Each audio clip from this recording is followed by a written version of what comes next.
আপনারা পাহাড়ে ঘুরতে সকলেই যান, যেখানে দেখেন আড়াআড়ি বা লম্বালম্বি ঝুলানো এই রঙিন পতাকাগুলি।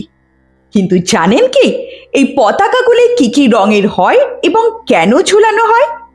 সাধারণত তিব্বতীরা এই প্রার্থনা পতাকা ব্যবহার করেন আধ্যাত্মিক ও সাংস্কৃতিক কারণে, যা শান্তি, করুণা, শক্তি এবং প্রজ্ঞা প্রচার করে বলে বিশ্বাস করা হয়।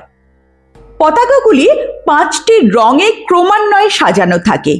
প্রথমে থাকে নীল, যা শান্তির প্রতীক; হলুদ রং, যা করুণার প্রতীক; লাল রং, যা শক্তি; সাদা রং, যা প্রজ্ঞা; এবং সবুজ রং, যা ভারসাম্য নির্দেশ করে।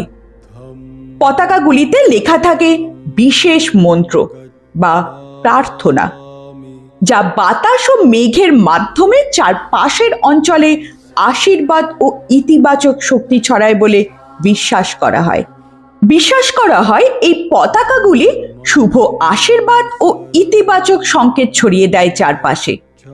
বিশ্বাস করা হয় পতাকাগুলি দেবতাদের খুশি করার জন্য ব্যবহার করা হয়, যারা অসন্তুষ্ট হলে প্রকৃতিতে নেমে আসে বিপর্যয় বা অসুস্থতা।